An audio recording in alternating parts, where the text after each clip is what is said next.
بسم اللہ الرحمن الرحیم۔ اللہ رب العالمین جل جلالہ کا قرآن پاک کی سورۃ المجادلہ کی آخری آیت میں ارشاد ہے، جو اللہ اور یوم آخرت پر ایمان رکھتے ہیں آپ انہیں اللہ اور اس کے رسول کے دشمنوں سے دوستی کرتے ہوئے نہیں پاؤ گے،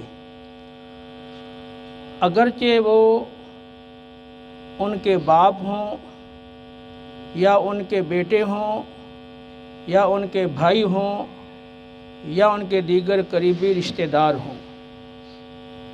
یہی وہ لوگ ہیں جن کے دلوں میں اللہ تعالیٰ نے ایمان نقش فرما دیا ہے، اور روح الامین یعنی جبرائیل امین علیہ السلام کے ذریعے سے ان کی تائید فرمائی ہے۔ ان کو اللہ رب العالمین ان بہشتوں میں اور ان باغوں میں داخل فرمائے گا جن کے نیچے نہریں رواں ہوں گی، اور وہ ہمیشہ ان میں رہیں گے۔ اللہ تعالیٰ ان سے راضی ہوا اور وہ اللہ تعالیٰ سے راضی ہوئے۔ خبردار یہی اللہ تعالیٰ کا گروہ ہے، اور اللہ کا گروہ ہی کامیاب ہے، فلاح پانے والا ہے۔ سیدی اعلیٰ حضرت عظیم البرکت رحمۃ اللہ تعالی علیہ بدرجہ کمال اس کا مصداق ہیں کہ آپ اللہ اور اس کے رسول عز و جل و صلی اللہ علیہ وسلم کی بے ادبی کرنے والوں، ان کی گستاخی کرنے والوں کے حوالہ سے انتہائی سخت رویہ اختیار فرمایا کرتے تھے، اور شریعت مطہرہ کے تمام احکام پر بدرجہ کمال عمل پیرا تھے۔ تقوی اور پرہیزگاری میں احتیاطی باتوں پر عمل پیرا ہوا کرتے تھے، اور آپ کی ساری زندگی دین اسلام کی ترویج و اشاعت میں بسر ہوئی ہے۔ سیدی اعلیٰ حضرت امام احمد رضا خان علیہ رحمت الرحمن، آپ کی ولادت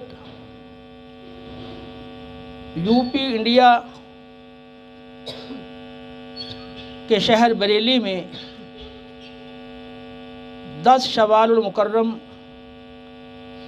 1272 ہجری میں ہوئی، اور آپ کا وصال 25 صفر المظفر 1340 ہجری میں ہوا۔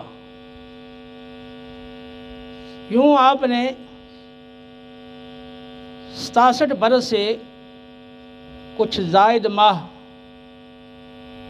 اس دنیا میں گزارے۔ پوری زندگی اسلام کی تقویت، مسلمانوں کی رشد و ہدایت اور دین متین کی خدمت کے لیے تصنیف اور افتاء اور دیگر خدمات دینیہ میں ہمیشہ مصروف رہے۔ 4 سال کی عمر مبارک میں آپ نے ناظرہ قرآن پاک مکمل فرمایا۔ 6 سال کی عمر میں ایک نووارد عرب سے انتہائی فصیح عربی زبان میں دیر تک گفتگو فرمائی۔ 8 سال کی عمر میں علم النحو کی مشہور کتاب ہدایت النحو کی عربی زبان میں شرح لکھی، اور 10 سال کی عمر میں اصول فقہ کی مشکل ترین کتاب مسلم الثبوت کی آپ نے شرح تحریر فرمائی، اور 13 سال 10 ماہ 4 دن کی عمر میں آپ علوم درسیہ کی تکمیل سے فارغ ہوئے،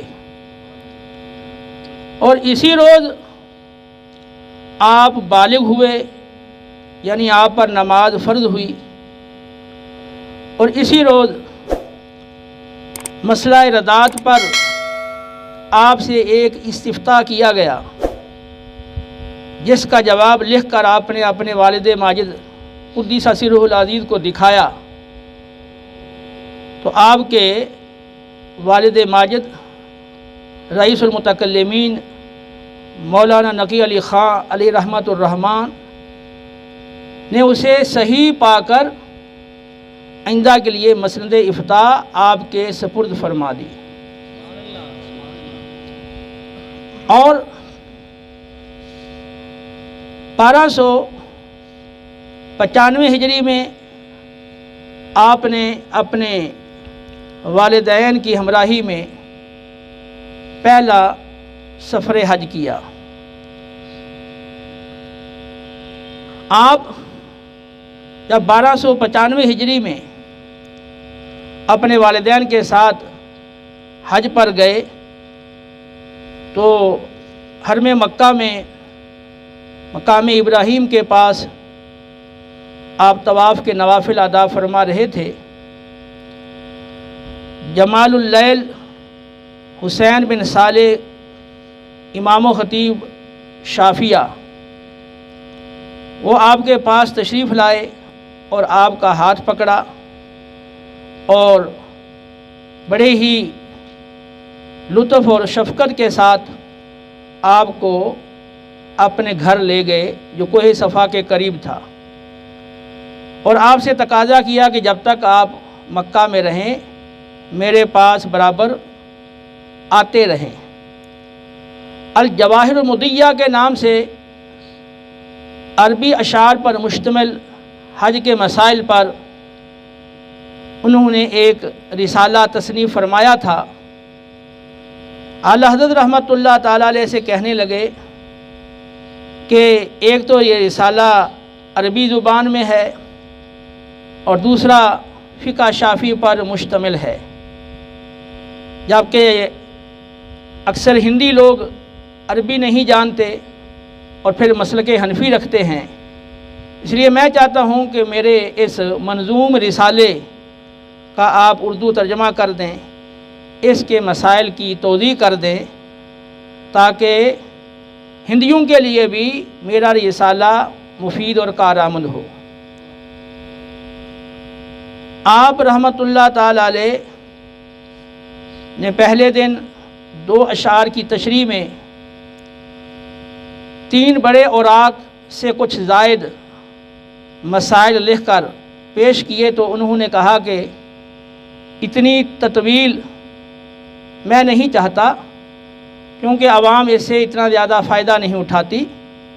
میرا مقصود یہ ہے کہ صرف عربی اشعار کا ترجمہ کیا جائے اور مسئلے کی وضاحت کر دی جائے، اور جہاں مذہب حنفی کا فقہ شافعی سے اختلاف ہو تو اس کو ذکر کر دیا جائے۔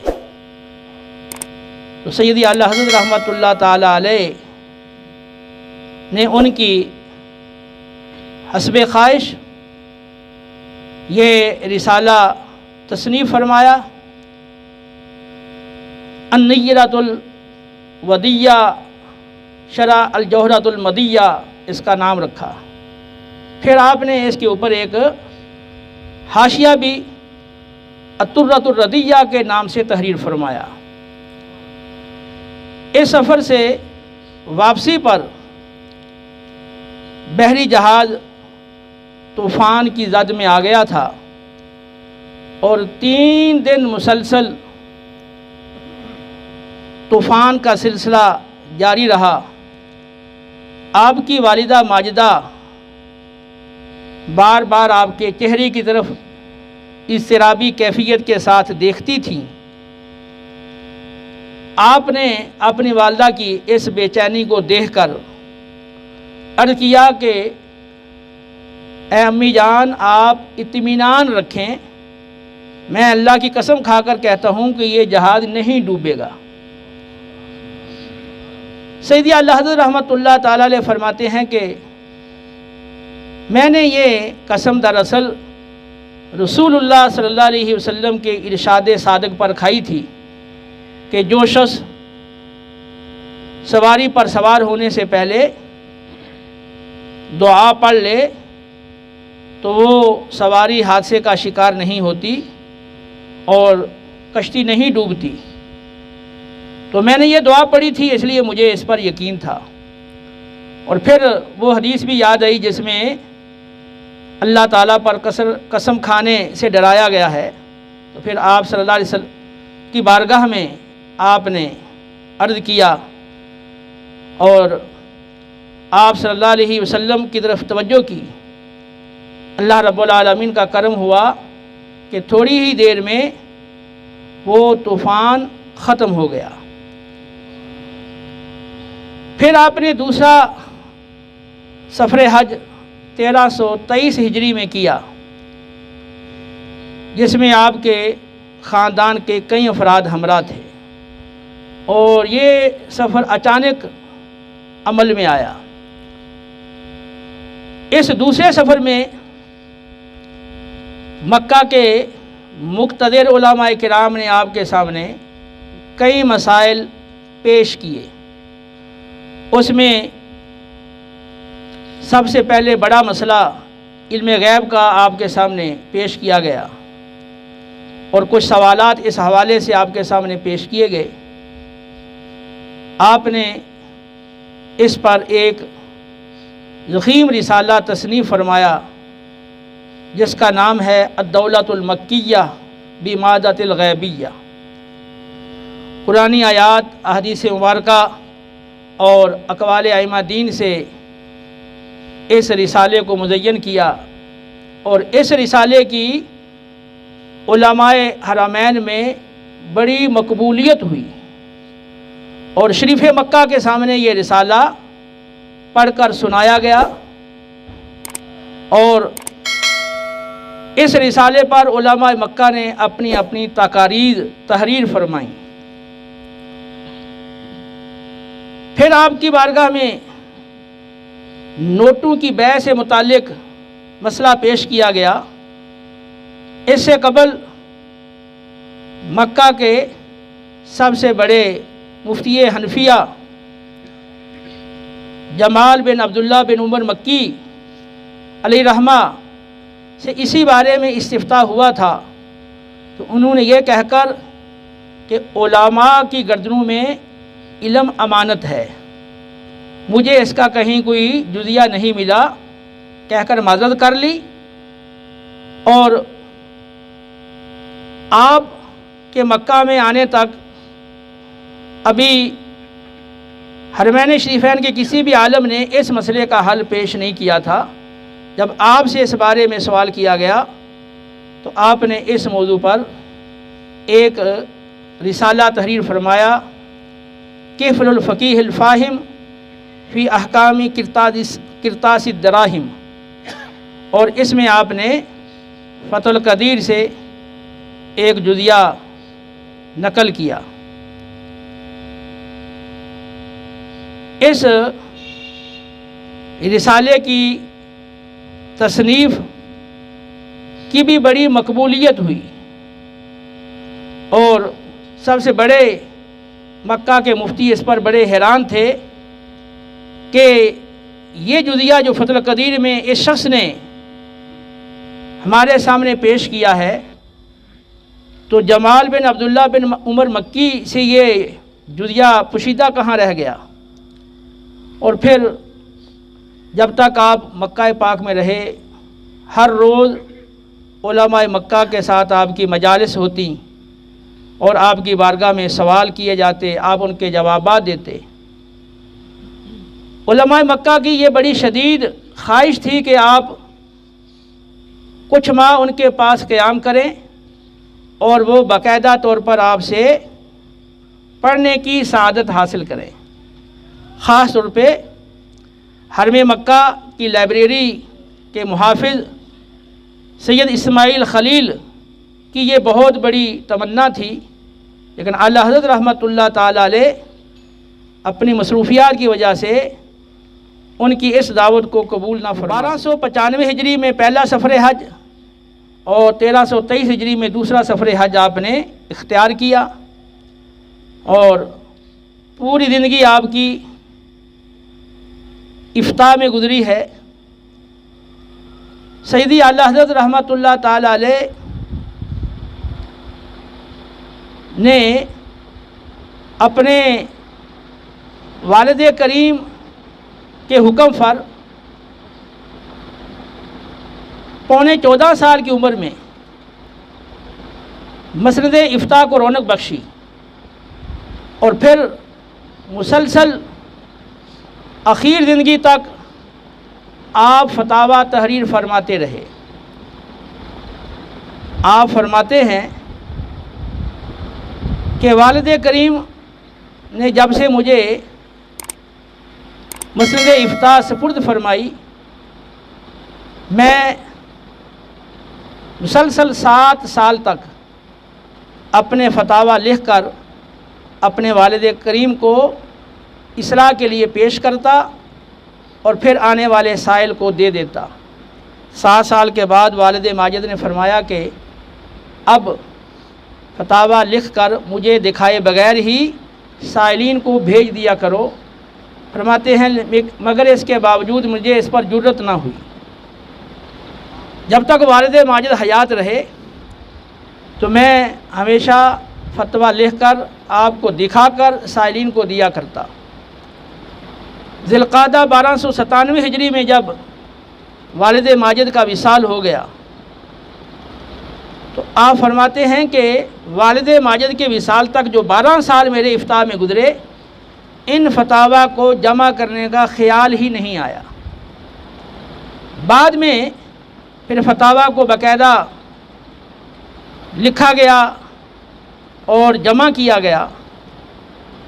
آپ فرماتے ہیں کہ فتاوی کے جمع کرنے میں ہمارا انداز یہ رہا کہ اگر کوئی مسئلہ قریبی شہروں سے یا دور دراز کے ممالک سے 10 بار یا اس سے بھی زائد بار آیا اور اس کا جواب لکھا گیا تو ہم نے اپنے فتاوی میں صرف ایک ہی جواب درج کیا، الا یہ کہ کسی دوسرے جواب کے اندر کچھ زیادہ وضاحت ہو یا کوئی اور زیادہ فائدہ یا نفع ہو تو اس کو بھی اس بنا پر شامل کیا گیا، یا پھر سہون یا بھول کر دوسری بار اس جواب کو کہیں شامل کر دیا گیا، کیونکہ آدمی عمومی طور پر صحب سے خالی نہیں ہوتا۔ فرماتے ہیں کہ ابھی یہ میرے فتاوی 7 بڑی جلدوں کو پہنچ گئے ہیں، جن کے صفحات 1400 سے 1600 کے مابین ہیں، بڑے صفحات۔ دوستوں نے احباب نے مشورہ دیا کہ یہ بڑی جلد ہے تو اس کو ذرا چھوٹا کیا جائے، چنانچہ میرے فتاوی کو 12 جلدوں پر تقسیم کیا گیا، اور اس کا نام میں نے العطایہ النبویہ فی فتاوی الرضویہ رکھا۔ اللہ تعالیٰ مجھے بھی اور تمام مسلمانوں کو بھی اس سے نفع اور فائدہ پہنچائے۔ آپ فرماتے ہیں کہ ہمارا یہ ارادہ تھا کہ 12 جلدوں میں اس فتاوے کو تقسیم کیا جائے اور ہر جلد 800 صفحات پر مشتمل ہو، اور پہلی جلد میں کتاب الطہارت مکمل آ جائے۔ لیکن ہوا یہ کہ پہلی جلد کے 850 صفحات بن گئے اور صرف باب التیمم مکمل ہو سکا۔ فرمایا کہ اس پہلی جلد میں بظاہر تو 114 فتوے اور 28 رسالے ہیں، لیکن یہ جلد ہزارہا مسائل پر مشتمل ہے، اور اس میں سینکڑوں مسائل تو وہ ہیں جو اس کے علاوہ کسی کتاب میں نہیں ملیں گے۔ یہ اعلیٰ حضرت رحمۃ اللہ تعالیٰ علیہ کی خصوصیت ہے کہ آپ کے فتاویٰ میں آپ کے ذکر کیے گئے استنباطات اور استدلالات اور کتاب میں عمومی طور پر نہیں ملتے۔ خود اپنے ایک رسالہ میں الکلمات الملہمہ میں فرماتے ہیں، کہتے ہیں کہ فقیر کا درس 13 برس 10 ماہ 4 دن کی عمر میں مکمل ہوا، پھر کچھ سال تک طلباء کو پڑھایا۔ حیات جدیدہ سے تو فقیر کا کوئی تعلق ہی نہ تھا، اور علوم ریاضیہ و ہندسیہ میں میری تحصیل ضرب تقسیم جمع تفریق کے صرف 4 قاعدے ہیں، جو بہت بچپن میں صرف اس لیے سیکھے تھے کہ علم میراث میں کام آئیں گے، اور علم ہندسہ کی شکل اول بس۔ جب میں نے اپنے والد کریم سے پہلے دن علم ہندسہ کی شکل اول پڑھی اور آپ کے حضور اس کی تقریر کی، تو والد ماجد قدس سرہ العزیز نے فرمایا کہ بیٹا تم اپنے علوم دینیہ کی طرف متوجہ رہو، ان علوم کو تم خود ہی حل کر لو گے۔ فرماتے ہیں کہ اللہ تعالیٰ اپنے مقبول بندوں کے ارشاد میں برکت رکھتا ہے۔ اسی ارشاد کی یہ برکت تھی کہ بندہ نے علم حساب، علم جبر و مقابلہ، علم مربعات، علم مثلث کروی، علم زیجات، علم ارسماطیقی وغیرہ میں تصنیفات فائقہ اور تحریرات رائقہ لکھیں، اور 100 قواعد و ضوابط خود ایجاد کیے۔ تحدثاً بنعمت اللہ تعالی، یہ اسی ارشاد کی برکت تھی کہ تم ان کو خود حل کر لو گے۔ تو اعلیٰ حضرت رحمۃ اللہ تعالی علیہ نے باقاعدہ اپنے والد ماجد سے صرف علوم دینیہ پڑھے ہیں، اور ریاضی میں جمع تفریق ضرب تقسیم کے 4 قاعدے وہ بھی بہت بچپن میں سیکھے تھے۔ پھر آپ نے خود مطالعہ کیا، خود آپ نے غور و فکر کیا، اور ریاضی کی مختلف شاخوں میں آپ نے بہترین تصنیفات تحریر کیں، اور 100 قواعد و ضوابط آپ نے خود ایجاد کیے۔ آپ نے سائنس کے علمی میدان کی نامور شخصیات مثلا نیوٹن، آئنسٹائن، کیپلر اور دیگر کاپرنکس وغیرہ، ان کے غلط نظریات کا انہی کے بیان کردہ اصولوں پر بہترین رد کیا، اور ایک امریکی منجم ایف پورٹا جس نے غلط پیشین گوئی کی تھی، آپ نے اس کا بھی خوب رد کیا، اور علی گڑھ یونیورسٹی کے وائس چانسلر ڈاکٹر سر ضیاء الدین، جو یورپ سے علم ریاضی کی تعلیم حاصل کر کے آئے تھے اور اس میں وہ تمغہ جات حاصل کر چکے تھے، تو ان کو بعض ریاضی کے ایسے مسائل درپیش ہوئے جن کو وہ حل کرنے سے عاجز رہے۔ وہ چاہتے تھے کہ جرمن جا کر وہاں سے ان مسائل کو حل کروایا جائے، تو کسی نے آپ کو مشورہ دیا کہ آپ اعلیٰ حضرت کی بارگاہ میں جائیں۔ پہلے تو وہ انکار کرتے رہے کہ وہ تو ایک مولوی ہیں، ان کا ان علوم سے کیا تعلق؟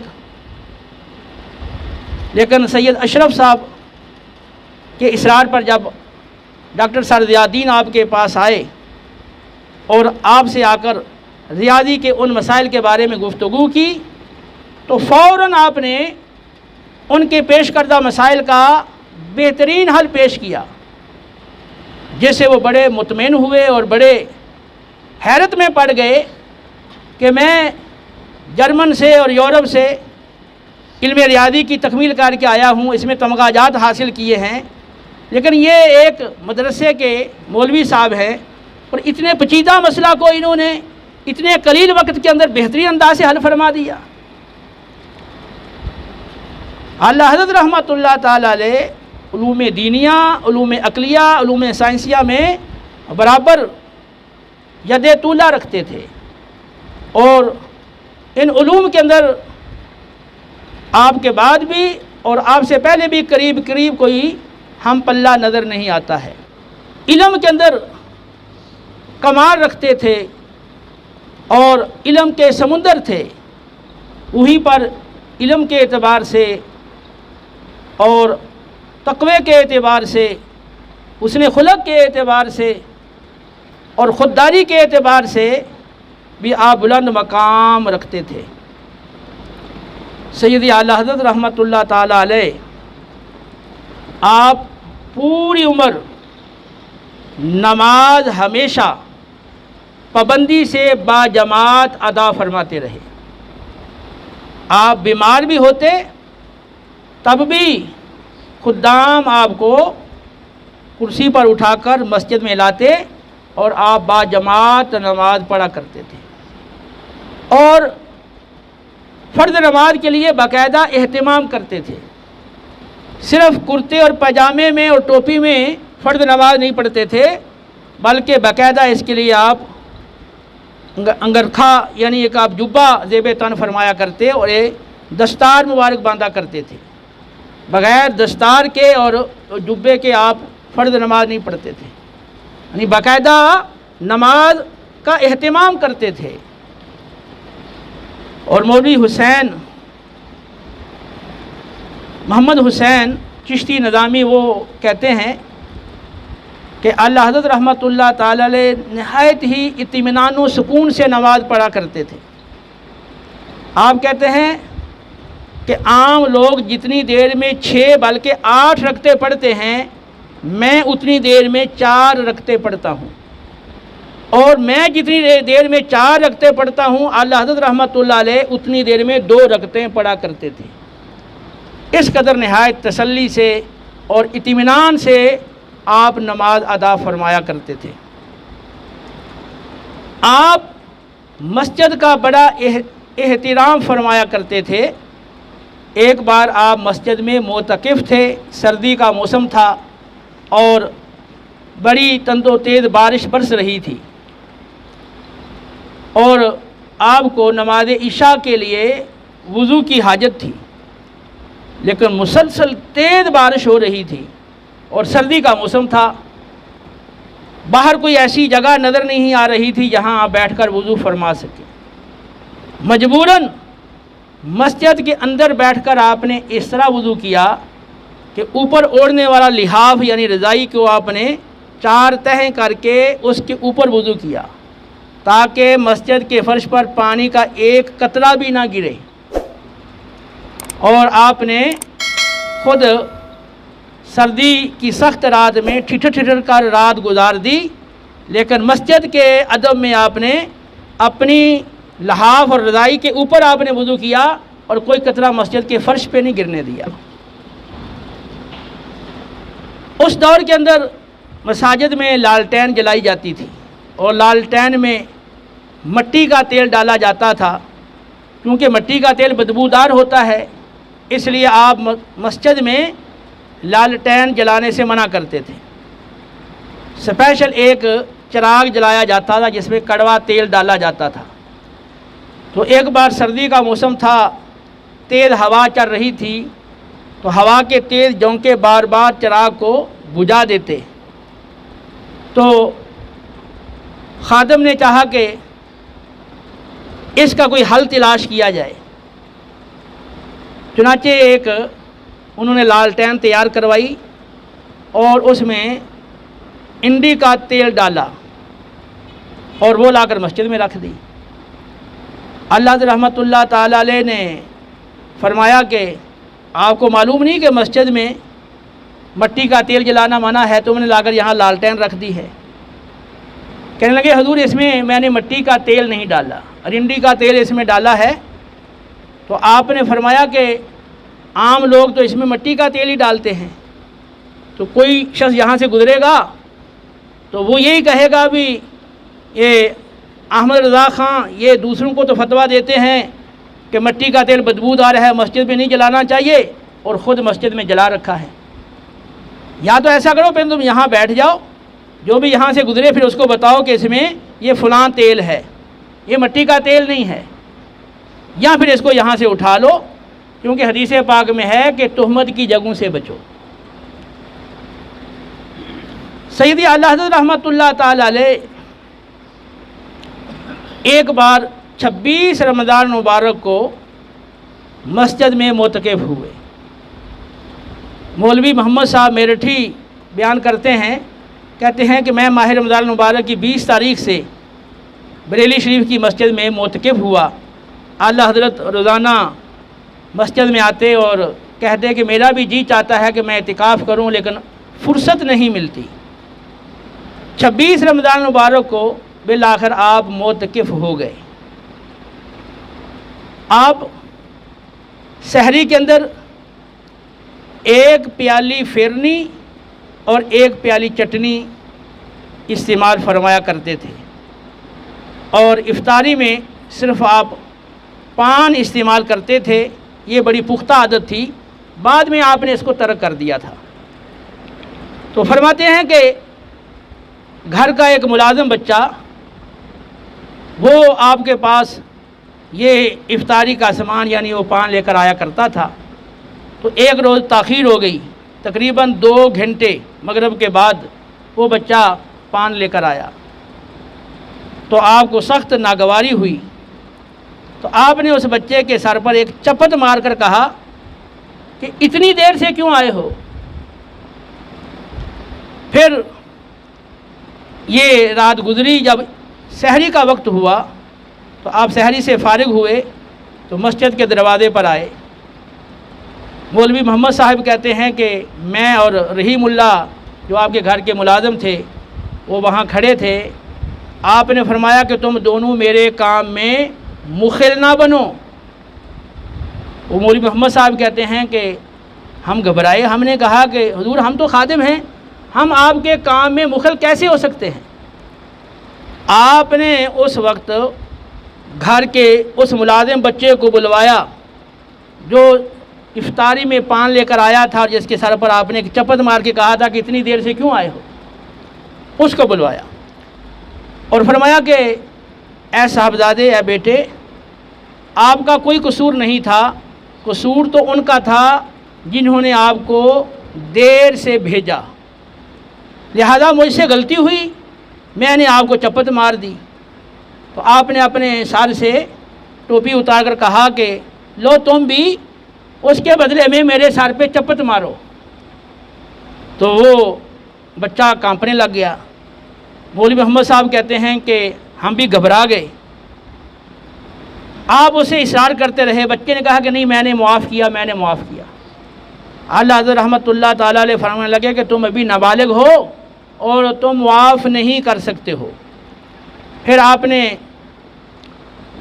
اپنا بیگ یا اپنی صندوقچی منگوائی اور اس میں سے کچھ پیسے نکالے اور بچے کو کہا کہ یہ پیسے میں تم کو دوں گا، لہذا تم میرے سر پہ چپت مارو۔ بچہ وہی کہتا رہا کہ میں نے معاف کیا، میں نے معاف کیا۔ آپ نے اس کا ہاتھ پکڑ کے اپنے سر کے اوپر خود ہی کئی چپتیں ماری اور پھر وہ پیسے اس بچے کو دے کر پیار سے، محبت سے، شفقت سے آپ سے اسے رخصت کیا۔ یہ کمال درجے کی خشیت الہی کا نتیجہ تھا۔ انما یخشی اللہ من عبادہ العلماء، اللہ کے بندوں میں سے صرف اہل علم ہی اللہ تعالیٰ سے ڈرتے ہیں۔ سیدی اعلیٰ حضرت رحمۃ اللہ تعالی علیہ کا معمول تھا کہ آپ شروع کے اندر نذرانہ قبول نہیں کیا کرتے تھے. ہاں کوئی معمولی نذرانہ اگر آپ کو دیتا تو اس وجہ سے کہ یہ کہیں نہ سمجھے کہ یہ تھوڑا ہے، قلیل ہے، اس وجہ سے قبول نہیں کیا، تو اسے تو آپ قبول فرما لیتے، لیکن کوئی بڑا نذرانہ یا نذر آپ قبول نہیں کرتے تھے. ایک بار ایک شاہ صاحب اپنی بیٹی کو لے کر آئے اور وہ خاتون آپ کی مرید بنی، تو ان شاہ صاحب نے اس زمانے کے 60 روپے بطور ہدیہ آپ کو پیش کیے. آپ نے انکار کیا. انہوں نے سمجھا کہ شاید آپ کو پتہ نہیں کہ یہ کتنی بڑی رقم ہے، اس لیے آپ نے انکار کر دیا. تو انہوں نے کہا کہ حضور یہ 60 روپے ہیں. فرمایا کہ یہ تو 60 ہیں، یہ 60,000 بھی ہوں مجھے اس کی حاجت نہیں، میرے پاس اللہ کا دیا ہوا بہت ہے، اور مجھے احباب اور مخلصین کی نظر کی حاجت نہیں، اللہ نے مجھے اس سے مستغنی رکھا ہے. پھر بعد میں جب آپ کی نظر سے یہ حدیث پاک گزری کہ اگر تمہیں بغیر طمع اور لالچ کے کچھ دیا جائے تو اسے لے لو، اگر نہیں لوگے پھر بعد میں وہ وقت آئے گا کہ تم مانگو گے تو نہیں ملے گا.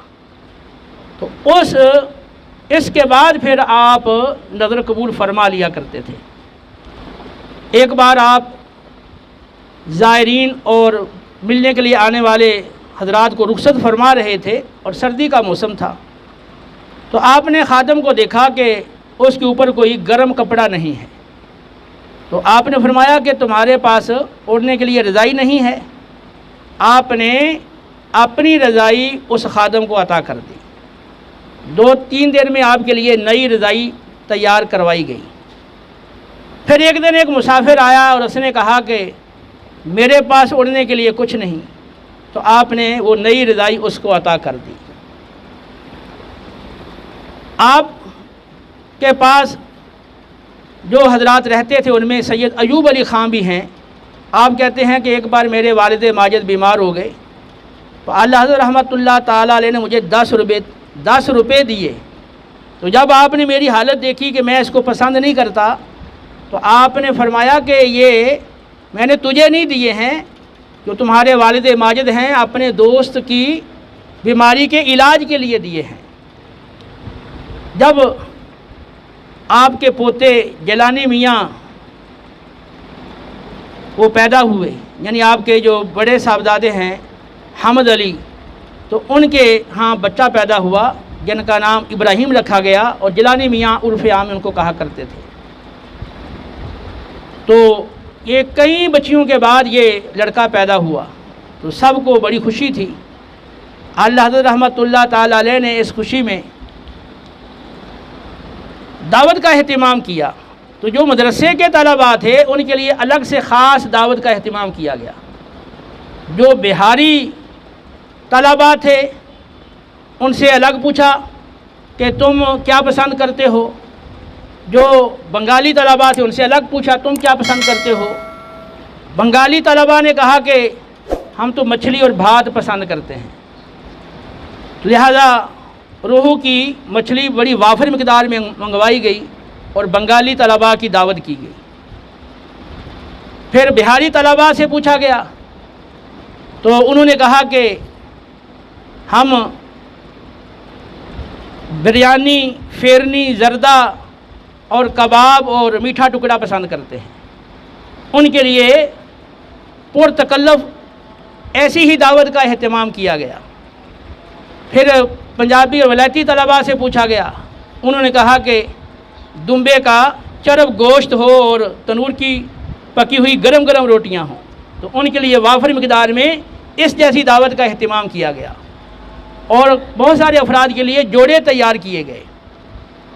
مولانا ظفر الدین بہاری رحمۃ اللہ تعالیٰ علیہ فرماتے ہیں کہ آپ نے مجھے بھی ایک جوڑا عطا کیا.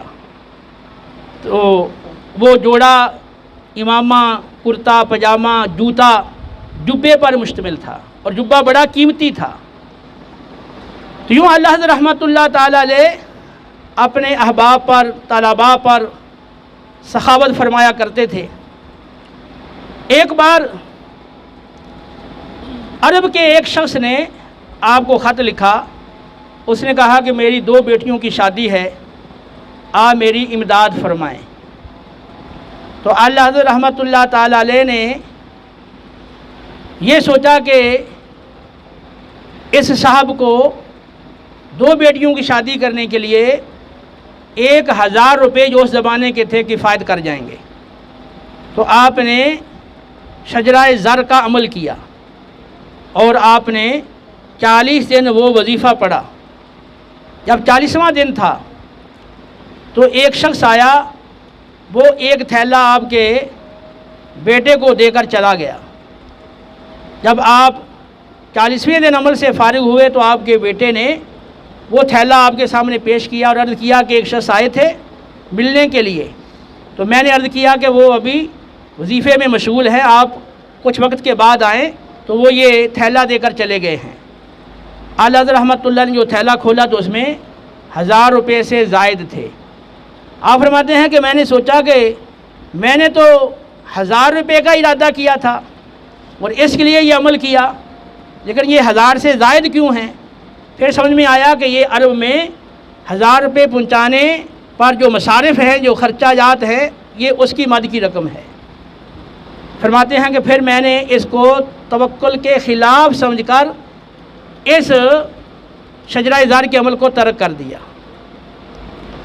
اللہ حضرت رحمۃ اللہ تعالیٰ علیہ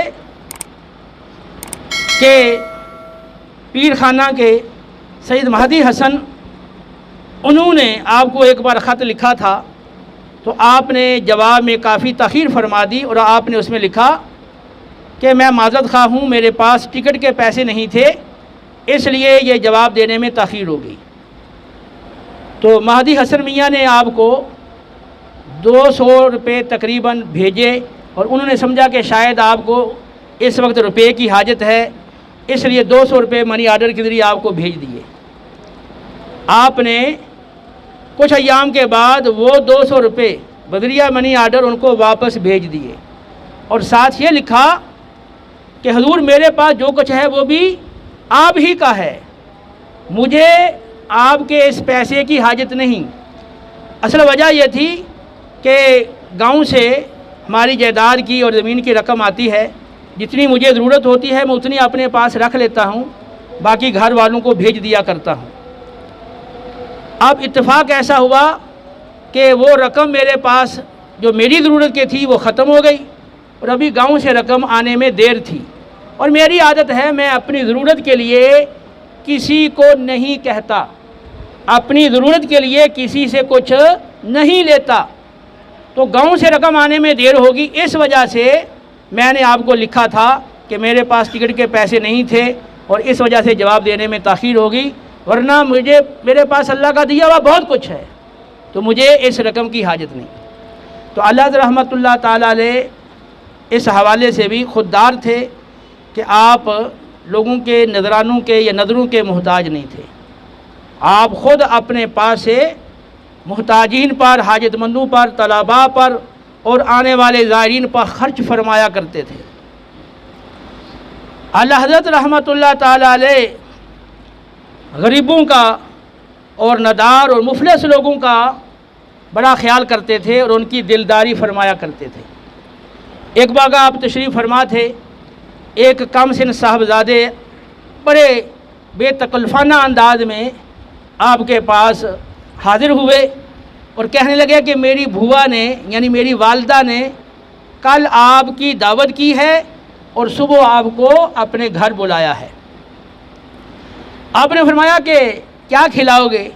تو اس بچے نے اپنا دامن آگے پھیلا کر کہا کہ دیکھیں نا، یہ میں لے کر آیا ہوں اور یہی چیز آپ کو کھلائیں گے۔ وہ ماش کی دال تھی اور اس میں چند مرچ کے ٹکڑے تھے۔ اللہ رحمۃ اللہ تعالیٰ علیہ نے اپنے خادم کو حاجی کفایت اللہ کو فرمایا کہ اس بچے سے ایڈریس پوچھ لو اور کل انشاءاللہ ان کے ہاں دعوت پر چلیں گے۔ جب اس بچے کو آپ نے 10 بجے کا کہا تھا، جب اگلا دن آیا تو آپ نے حاجی کفایت اللہ کو فرمایا کہ اب وہ ٹائم قریب ہو گیا ہے تو چلو۔ کہنے لگے کہاں چلنا ہے؟ فرمایا کہ وہ کل جو بچہ دعوت دے کر گیا تھا تمہیں اس کے گھر کا علم ہے؟ اس نے کہا کہ ہاں مجھے گھر کا علم ہے۔ چنانچہ آپ اپنا عصا لیے ہوئے اپنے خادم کے ساتھ اس بچے کے گھر کی طرف روانہ ہوئے۔ تو ملوک پور میں اس بچے کا گھر تھا۔ جب آپ ان کے دروازے پر پہنچے تو وہاں ایک چھوٹا سا دروازے پر چھپر تھا۔ وہ بچہ انتظار میں کھڑا تھا۔ جو ہی اس نے آپ کو دیکھا تو اس نے کہا کہ ارے وہ مولوی صاحب آ گئے، مولوی صاحب آ گئے۔ ایسے خوشی میں وہ بچہ بھاگتا ہوا گھر گیا۔ پھر وہ ایک میلی سی ایک پرانی بسیدہ چٹائی لے کر آیا، وہ بچھائی گئی۔ اللہ رحمۃ اللہ علیہ اس پہ تشریف فرما ہو گئے۔ وہ آپ کے خادم حاجی کفایت اللہ کہنے لگے کہ حضور یہ نکارچی کا گھر ہے اور جو ڈھولکی بجانے والے کا گھر ہے۔ تو آپ تھوڑا سا کبیدہ خاطر ہوئے، ناراض ہوئے کہ بھی اب بتانے کا وقت تھا، پہلے بتانا تھا۔ تو پھر وہ جب بچہ ہاتھ دھلانے کے لیے آیا تو آپ نے پوچھا کہ بیٹے تمہارے والد صاحب کہاں ہیں اور وہ کیا کام کرتے ہیں؟ تو اندر اس بچے کی والدہ سن رہی تھی تو اس نے کہا کہ حضور میرے شوہر وہ نوبت بچایا کرتے تھے، پھر بعد میں انہوں نے توبہ کر لی تھی اور وہ فوت ہو گئے ہیں۔ اب یہی بچہ ہے جو راج مزدوروں کے ساتھ مزدوری کرتا ہے۔ حضرت رحمۃ اللہ علیہ نے الحمدللہ پڑھا اور ہاتھ دھوئے۔ وہ کھانا لایا گیا، وہی ماش کی دال تھی، اس میں مرچ کے وہ ٹکڑے تھے۔ تو اب حاجی کفایت اللہ صاحب وہ دل میں سوچ رہے تھے بھی یہ آپ تو یہ تناول ہی نہیں فرماتے ہیں، تو آپ یہ کس طرح کھانا کھائیں گے؟ اللہ حضرت رحمۃ اللہ تعالیٰ علیہ نے اس غریب خاتون اور اس غریب بچے کی دلداری کے لیے بھرپور سیر ہو کر کھانا کھایا۔ اور پھر جب آپ وہاں سے واپس لوٹے تو راستے میں اپنے خادم حاجی کفایت اللہ کو فرمایا کہ اگر اس خلوص کی دعوت ہو تو فقیر روزانہ قبول کرنے کے لیے تیار ہے۔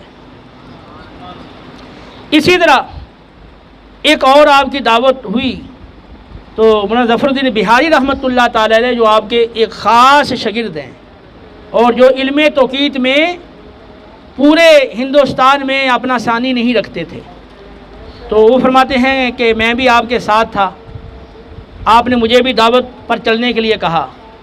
تو جس شخص کے ہاں دعوت پر گئے تو اس کے صحن کے اندر ایک چارپائی تھی جس پہ دری بچھی ہوئی تھی اور ایک ڈلیا کے اندر روٹیاں لائی گئیں اور گائے کے گوشت کا قیمہ تھا۔ تو میں نے سوچا بھی اللہ رحمۃ اللہ تعالیٰ علیہ تو گائے کا گوشت ناول نہیں کرتے ہیں، اور پھر نظر پڑی تو وہ مکان خستہ تھا، تو کہتے ہیں میں نے دل میں کہا کہ یہ پیارا بچی غریب شخص ہے تو اس نے اپنی حیثیت کے مطابق دعوت کی ہے۔ آپ رحمۃ اللہ تعالیٰ علیہ یعنی اعلیٰ حضرت نے اس دعوت کو کھایا۔ کھانا کھانے کے بعد جب آپ واپس چلنے لگے تو مولانا ظفر الدین بہاری رحمۃ اللہ تعالیٰ علیہ کہتے ہیں کہ وہ شخص جس نے دعوت کی تھی میرا واقف تھا، تو میں نے اسے کہا کہ جب تمہاری حیثیت ہی نہیں اور تم اعلیٰ حضرت کے شایان شان دعوت نہیں کر سکتے ہو تو تمہیں کیا ضرورت تھی آپ کی دعوت کرنے کی؟ تو اس نے کہا کہ غربت کی وجہ ہی سے تو دعوت کی ہے تاکہ آپ کے آنے کی برکت ہو اور آپ کی قدموں کی برکت سے خوشحالی آ جائے۔ تو آپ گائے کا قیمہ نہیں کھایا کرتے تھے، لیکن اس وقت آپ نے اس دعوت کے اندر اس غریب جو دعوت کرنے والا شخص تھا اس کا دل رکھنے کے لیے آپ نے وہاں بھی کھانا آپ نے حسب خواہش تناول فرمایا۔ مزید ایک ہی آپ کی دعوت کی گئی جس میں سید حبیب اللہ کہتے ہیں کہ میں آپ کے ساتھ تھا، تو وہاں پر جب پہنچے تو وہاں جو کھانا تیار ہو رہا تھا تو وہ گائے کے کباب تھے اور حلوائی پوریاں بنا رہا تھا۔ تو سید حبیب اللہ کہتے ہیں کہ میں نے اللہ تعالیٰ کو کہا کہ یہ کھانا آپ کے مزاج کے موافق نہیں ہے، تو بہتر یہ ہے کہ صاحب خانہ کو کہہ دیا جائے۔ تو آپ فرمایا کہ میری یہ عادت نہیں کہ جہاں کہیں جاؤں تو پھر کوئی اپنی فرمائش کرو، بس جو حاضر ہوگا میں وہی کھاؤں گا۔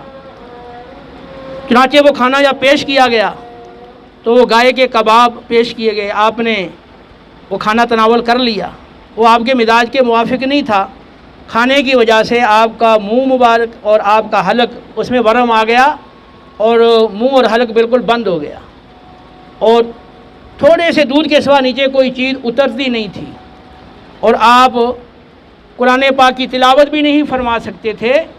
آپ فرماتے ہیں کہ میں فرضوں کے علاوہ سنتوں اور نوافل کے اندر بھی امام کی اقتداء میں نماز پڑھتا تھا، اور اس وقت مجھے فقہ حنفی کا یہ مسئلہ ہے کہ امام کے پیچھے قرات نہ کی جائے، اس کی اہمیت اور فائدہ معلوم ہوا کہ میں تو قرات کر ہی نہیں سکتا تھا، تو امام کے پیچھے میں نے اپنے نوافل بھی اور سنتے بھی پڑھنے کا معمول رکھا۔ تو تکلیف بڑھتی چلی گئی، کانوں کے پیچھے گلٹیاں بن گئیں، ڈاکٹر صاحب کو بلایا گیا۔ ان دنوں بریلی شریف میں طاعون بشدت پھیلا ہوا تھا، تو ڈاکٹر صاحب نے دیکھ کر کہا کہ یہ وہی ہے، 7-8 بار کہا، یعنی یہ طاعون ہے۔ تو اللہ رحمۃ اللہ تعالیٰ علیہ آپ فرما رہے ہیں، آپ فرماتے ہیں کہ میں نے دل میں کہا کہ تم غلط کہتے ہو، یہ طاعون نہیں ہے، مجھے اس بات کا یقین ہے، کیونکہ میں نے طاعون والے شخص کو دیکھ کر بارہا وہ دعا پڑھی ہے جس کے بارے میں نبی کریم علیہ السلام نے فرمایا کہ جو شخص کسی مریض کو دیکھ کر یہ دعا پڑھ لے تو اللہ تعالیٰ اس کو اس بیماری سے محفوظ رکھے گا، اور مجھے رسول اللہ صلی اللہ علیہ وسلم کے فرمان پر پورا یقین ہے، لیکن میں چونکہ بول نہیں سکتا تھا اس لیے اس کو کوئی جواب نہیں دے سکا۔ کہتے ہیں کہ مزید وہ تکلیف میری بڑھتی چلی گئی، رات کو باری باری میری تیمارداری کے لیے لوگ جاگتے تھے۔ کہتے ہیں کہ میں ایک رات میں نے اللہ تعالیٰ کی بارگاہ میں دعا کی اور عرض کیا کہ اے اللہ، اس طبیب کو جھوٹا کر دے اور اپنے نبی کے فرمان کو سچا کر دے۔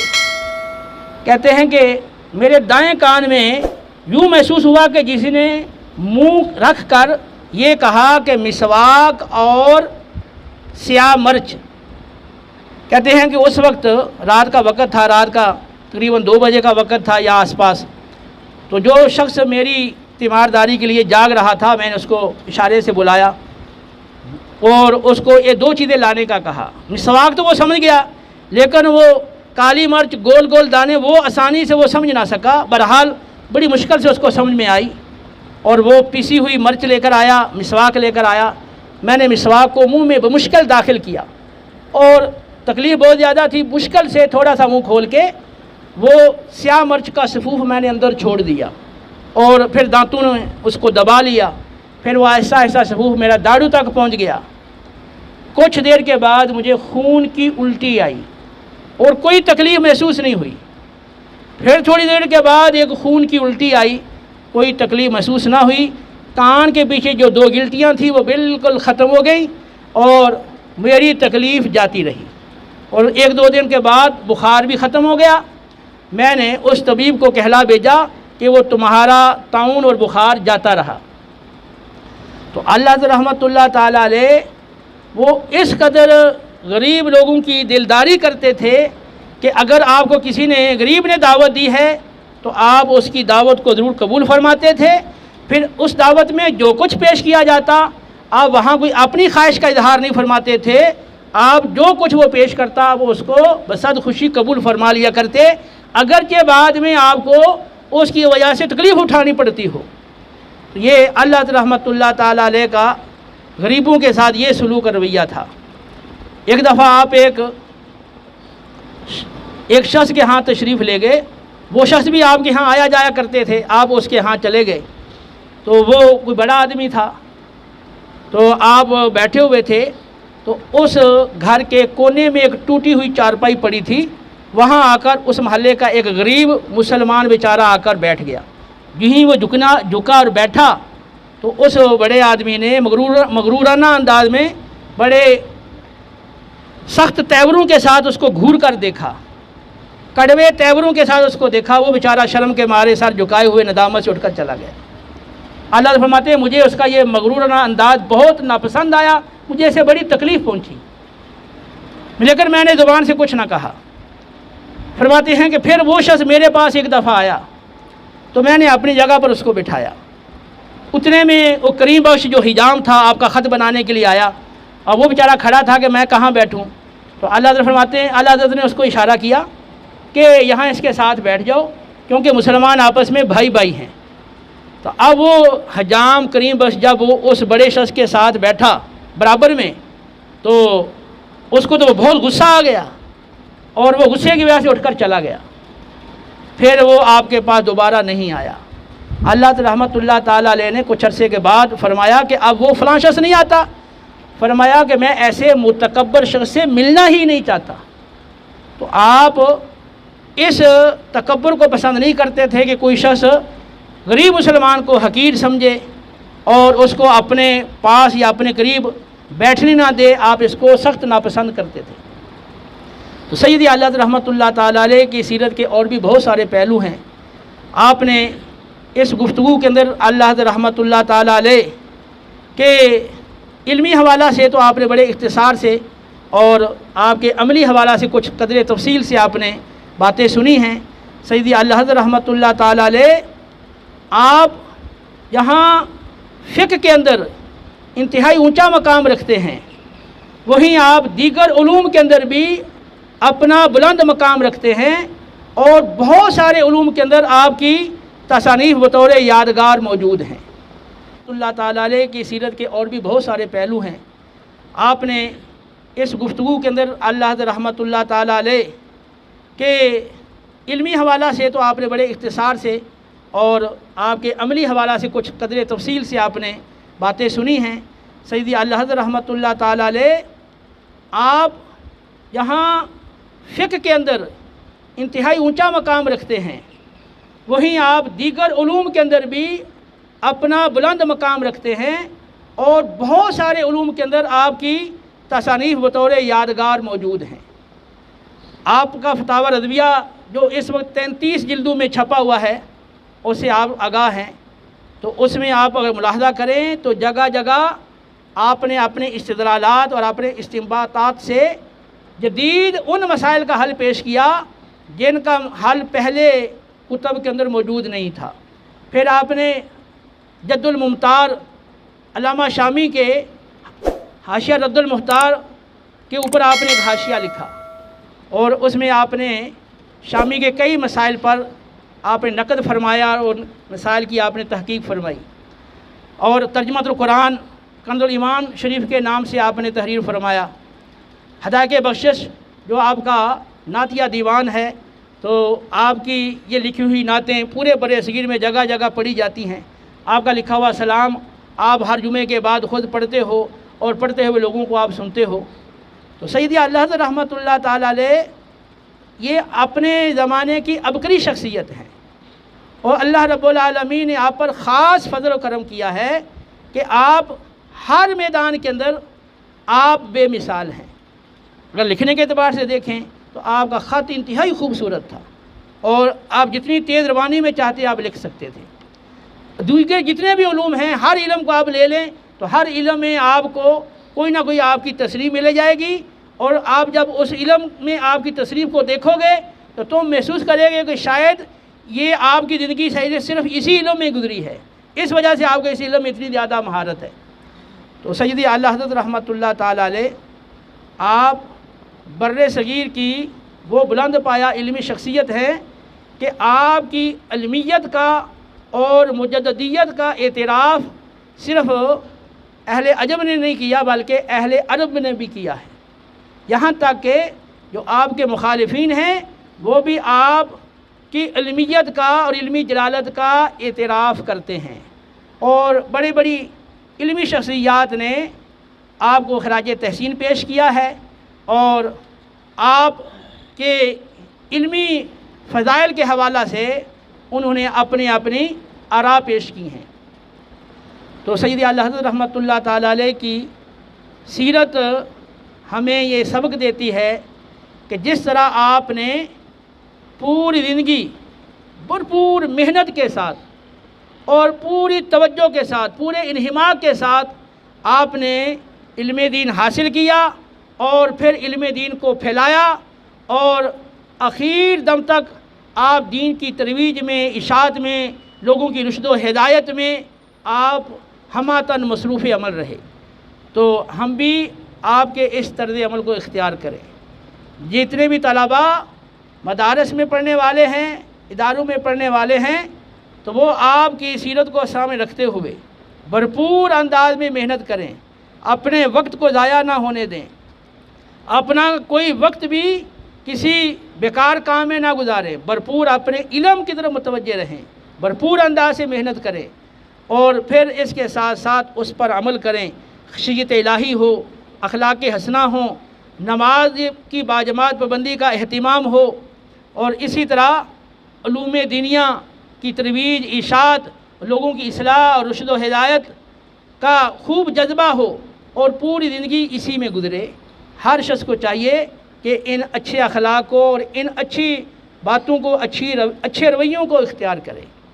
سیدی اعلیٰ حضرت رحمۃ اللہ تعالیٰ علیہ نے اپنا طریق وصال قرآن پاک کی وہ آیت مبارکہ جو میں نے شروع میں پڑھی، اس کے اس حصے سے اخذ کیا کہ جس میں اللہ رب العالمین نے فرمایا کہ اللہ رب العالمین نے ان کے دلوں میں ایمان کو نقش فرما دیا، اور جبریل علیہ السلام کے ذریعے سے ان کی تائید فرمائی۔ آپ نے آیت کے اس حصے سے اپنا جو طریق پیدائش ہے آپ نے اسے وہ نکالا ہے۔ سیدی اعلیٰ حضرت رحمۃ اللہ تعالیٰ علیہ آپ کی جو تصنیفات ہیں وہ علم سے بھرپور ہے، علمی تحقیقات سے بھرپور ہے۔ تو میں آپ سب حضرات سے کہوں گا کہ آپ اعلیٰ حضرت رحمۃ اللہ تعالیٰ علیہ کی تصنیفات، خصوصاً ترجمہ کنز الایمان، اس کو ڈیلی پڑھنے کا معمول بنائیں، اور خاص طور پہ جو علم دین سے وابستہ حضرات ہیں وہ فتاوی رضویہ کا مطالعہ کریں۔ جو شخص یہ چاہتا ہے کہ مجھے فقہ کے اندر اعلیٰ مقام حاصل ہو، جو شخص یہ چاہتا ہے کہ مجھے جدید مسائل حل کرنے کے اندر کوئی دقت نہ ہو، جو محقق بننا چاہتا ہے، تو اعلیٰ حضرت کے فتاوی رضویہ کو بغور سمجھ کے مطالعہ کرے، صرف اوپر سے ایسے نہ گزر جائے۔ آپ کے فتاوی عربی میں بھی ہیں، فارسی میں بھی ہیں، اردو کے اندر بھی ہیں، اور اب جو 33 جلدوں میں فتاوی آیا ہے اس میں آپ کی عربی اور فارسی عبارات کو ترجمے کے ساتھ پیش کیا گیا۔ تو کئی مقامات ہیں وہ واقعی بڑے مشکل اور ادق ہیں، لیکن جو شخص محقق بننا چاہتے ہیں وہ اس فتاوی رضویہ کو سمجھ کے پڑھیں، غور سے پڑھیں، اور جہاں سے سمجھ میں نہ آئے اہل علم سے رابطہ کر کے اس مقام کو سمجھ کے پڑھیں۔ انشاءاللہ کچھ عرصے تک فتاوی رضویہ کے اس انداز سے مطالعہ کرتے ہوئے آپ کے اندر بہترین فقہی صلاحیت پیدا ہو جائے گی، استنباط کی اور استدلال کی ایک اچھی استعداد آپ کے اندر پیدا ہو جائے گی۔